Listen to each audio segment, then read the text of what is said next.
Greetings, my fellow Fannie Mae and Freddie Mac warriors. So, this video I would like to commit for one special topic in one class of the shares Fannie Mae and Freddie Mac still have. That is the preferred shares. So you probably heard about them, and you saw last couple of days that they have sharp decline in their value. So I would like to remind a few people why that is happening, and why I believe that they're better investment than them. First of all, for them the time is ticking, and if you go on a Schwab website, you will see that call dates are January 26th, and it was before December 26th. But what is important, they changed it. They changed because they plan to call them.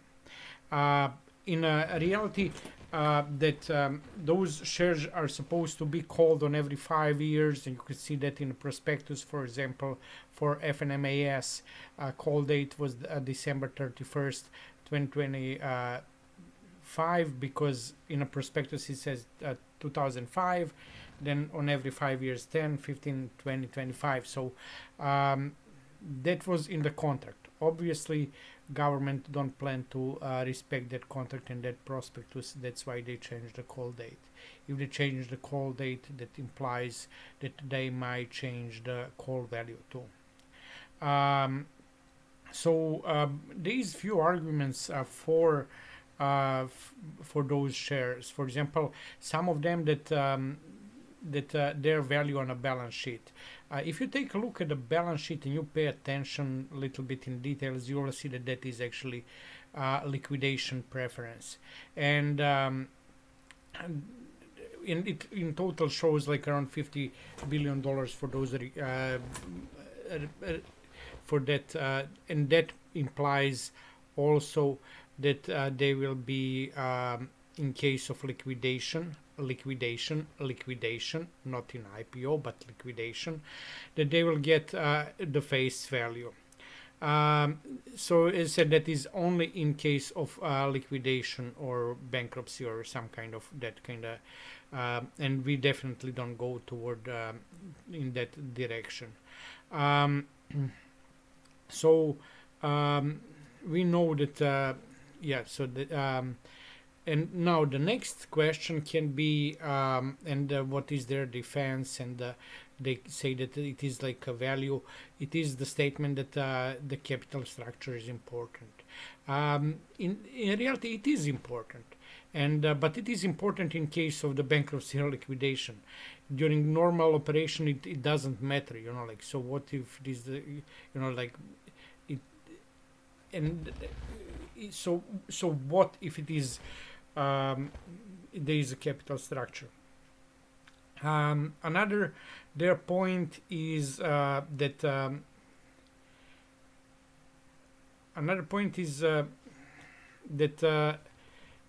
don't remember what was their claim, but it was something also irrelevant. So there is a question that I want to answer about them, and they also try to claim that there will be some kind of conversion from junior preferred shares into common shares, and that is also unrealistic. And why? Because in the prospectus, okay, I just said that prospectus is not important, and it can be jumped over like it was for a call date, but in reality, the government choose what they will respect or not. So it over there it says that those shares are non-convertible and non-cumulative. So in that aspect, if you look at the prospectus, that is out of the game. You must have in mind that those shares are actually 20-year-old debt that didn't pay any dividend, and they are ranked as junk. So would you take the junk 20-year-old debt and pay it off, and give $30 billion for that? So I don't know. I wouldn't if I have the company, and they didn't. So that is the very, very important. So what is their real value? we have like, obviously we have like on something like three type of the values for them.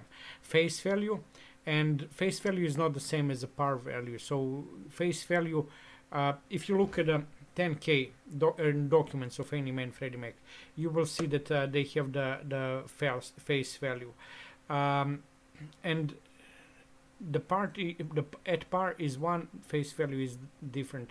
Face value is or the stated value is used in documentation only when the par value is 0.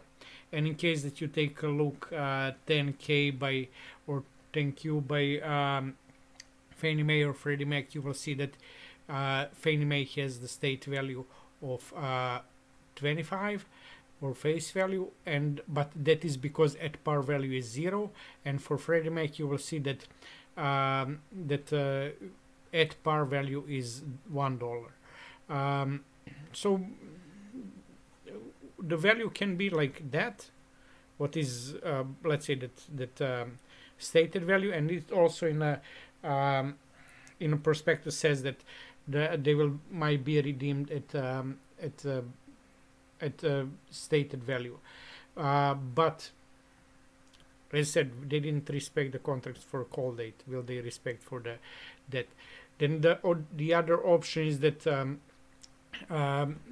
they are paid by the market value, what is like right now, let's say around $12, and the third option is that they will be paid at par or $1 or 0. What will happen? It depends on the Trump and the team. I personally, this is my deal. If I need to invest the money in something, what can the maximum double the value? So to go from 12 into a 25, what is like FNMAS. Now it's 12, it will be 25. It's not 12, it's 13, 14, but it will be 12 soon. So if it can double, that is the maximum in case of IPO. But what will happen with the share price of common shares of Fannie Mae and Freddie Mac in case of IPO? Do you think that they will only double? So no, they will go much higher, in my opinion. That's why in case that I need to have some money and I expect IPO, like basically junior preferred shares and us, we both expect IPO. For them, their gain is that they get par. And for us is that we get some real value of the share. And it is much higher than 2x. So the best case scenario for them is 2x, and we can go anywhere. So then another point they want to show is that dividends. So those shares have the like around 8%, 6%, some even higher or lower, and just have in mind that is 20-year-old debt ranked as junk. So is it more probable that government will pay them off or it will pay the dividend? So let's say why the government would pay 8% on a 20-year-old junk share that didn't pay the dividend for 17 years, pay 8%, when at the same time they can borrow the money on a 4% and pay off junior preferred shares. And so even you, if you have chance to refinance and you have one debt, like $30 billion debt, okay, so there's transitory, it's a decent amount of the money.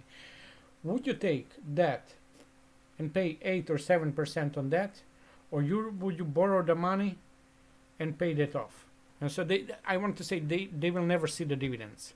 You know, the government would rather borrow the money on a 4%, pay that 8% off. So it is like 4% on a 30 billion. It's a lot of millions, 240 million. But so they can be paid off. And as I said, like that is one. They will not get a dividend. They can be paid off. The paid off, one of those three options. Like if they breach the contract, so that means that they will not do it. So I don't want to repeat myself. So next one is the Lombard suit. So just think about that. On the suit, on Lombard suit, they got $600 million, and Pulte didn't pay them. So if the Pulte don't want to pay them $600 million, and jury awarded, and it was like 8-0 in the for the verdict. That means like they're supposed to, they won it, period. And if the Pulte didn't expect them, they didn't pay them 600 million, do you think that he will take and pay them 35 billion? Is there any chance that they will get 35 billion if they didn't even get 600 million? I don't know. And also one of the conclusion of the judgment, like they try to not to pinpoint that, but that it showed that junior preferreds don't have the rights at all. And later in the after the suit, in the prospectus, in the 10Ks, it stated that FHFA don't have fiduciary responsibility toward the shareholders. So it's the government took and so it is a problem for junior preferred shares. They don't have rights. They cannot be paid. And like what is the amount of that pay? It is around, they have like 1.2 billion shares. They receive like 600 million. In that is included also the FMCC, like Freddie Mac common shares. So if you collect all of that, divide, they didn't get even $50. So it is a big problem. And on top of all those problems they have, they're terribly liquid. Their liquidity is terrible. For example, let's say take in case FNMAT, and average daily volume is 20 to 50 thousand shares, and that is one of the more liquid share. So they have like only three kind of liquid shares: FNMAS, FNMAT, FMCKJ, something like that. So, but those three shares are liquid. Everything else is terrible to the bone. And so just think, let's say take for example FNMAT, which is like one of the more liquid shares they have. There is like 90 million shares on FNMAT owned by, so that is by institution and those shareholders. Volume is 30,000. In order to sell 90 million shares, that whole volume is changed, just to replace, and volume is 30,000. They need 3,000 days, and that is approximately 8 years with a complete volume. So even one guy, the big guy, exit, what will happen with the shareholder and small holders, the share price, and with the small holders? Do you think that they will be able to pick up any money? They will pick up some money, but not a lot. Definitely not a lot, because on that volume, it is like it goes down. You cannot. It is no problem if you have like 1,000 or 2,000 shares. It is if they start to sell, you cannot sell. You will sell on the lower price. Even we see, from since Pulte announced that risk disclosure on November, those shares have fell down like 15%. So reality is that all those junior preferred shares are just paper value and paper gain. So it is just a question when all of that will disappear. Okay. The next is the just have in mind that Trump, Pulte, Besant, Howard never even mentioned junior preferred shares. Do you ask yourself why? Basically, because the majority of the this is my opinion. The majority of the holders are basically few hedge funds, and these like some small investors who are basically they're uh,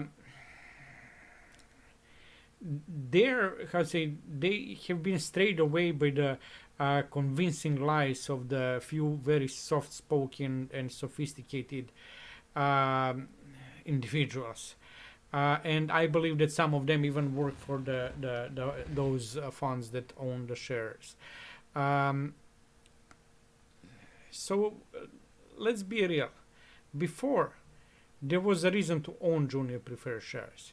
When we expected that Fannie Mae and Freddie Mac might be liquidated, but now there's no need and no fear of liquidation. You could say, okay, let me hedge some money and put, if this collapse, I will have this, and then I will be able to transfer into this, and my investment will be safe.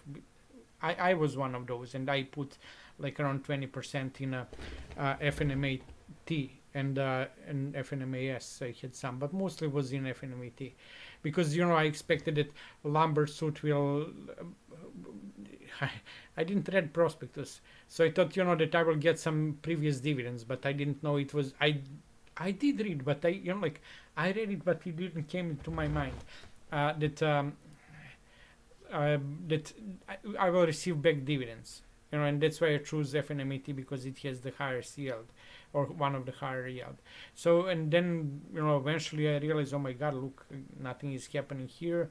My investment is growing slowly. On the other side, I have like 80% is in common shares, and they went like skyrocket, like 200, 300, 400, 1,000% in a year. And these junior preferred shares went like 2x, 3x, and I said no. And then I moved all to the common, and so have that in mind. Where is your money will be best served in the future. What is also I want to mention, and I did mention that before, but I want to repeat that since Pulte disclosure of risk in October 15th, we have that FNMAS have declined around 15%. FNMAT went 16, 17. FMCKJ also went around 15.